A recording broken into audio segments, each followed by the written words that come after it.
YouScoop.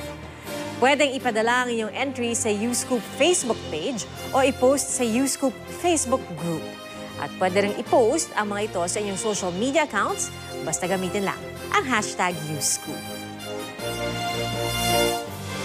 Mga kapuso, magpapatuloy ang aming pagbabalita at pagbabantay mula sa botohan hanggang sa bilangan.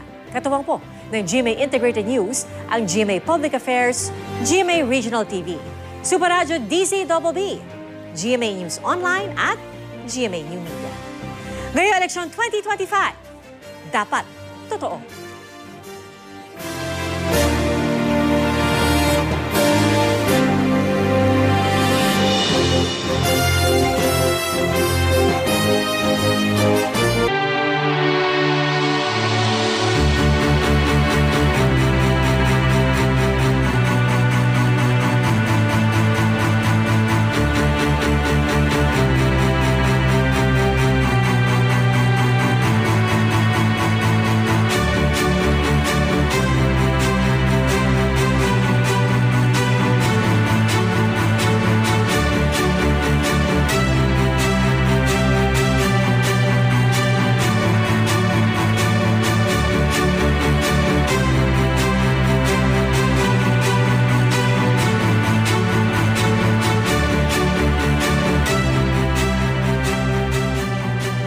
Magandang umaga, Pilipinas! May 12, araw ng eleksyon 2025.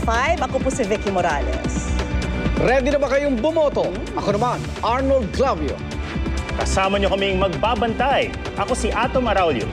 Ito po ang Eleksyon 2025!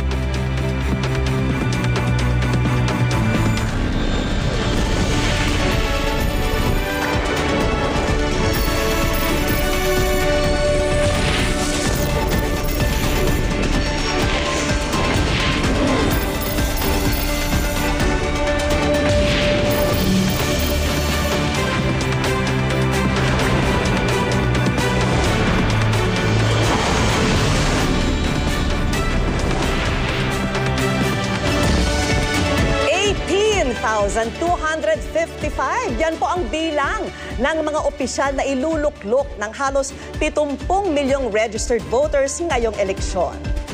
Nagsimula na ang early voting para sa mga senior citizen, persons with disability at mga buntis. Ganap na alas 5 ngayong umaga.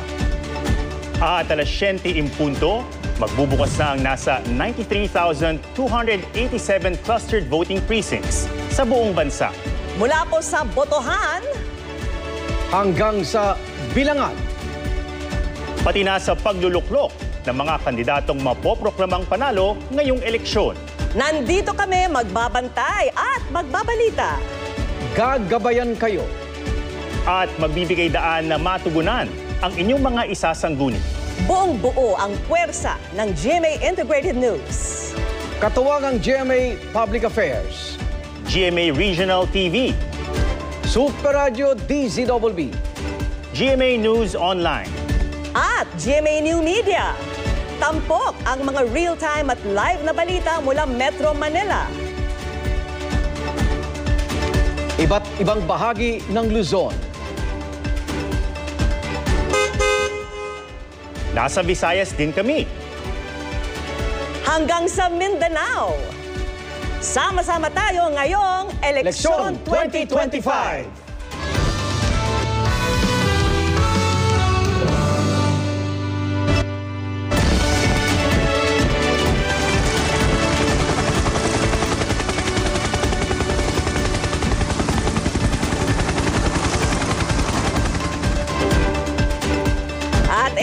Simulan na natin ang pagbabalita. Gumugulong na po ang early voting para po yan sa mga vulnerable sector tulad ng senior citizens, persons with disability at mga buntis. Nakatutok tayo sa mga maagang boboto sa Metro Manila, Cavite, Ilocos Norte, Cebu City at sa Davao City. Unahin muna natin ang Quezon City, ang pinaka-vote-rich city sa buong bansa. Nakabantay doon si Ivan Mayrina. Ivan? Magandang umaga, Igan, Vicky, Atom, mula dito sa Quezon City, ang top vote-rich city sa buong Pilipinas sa may mahigit 1.4 million registered voters. 5 minuto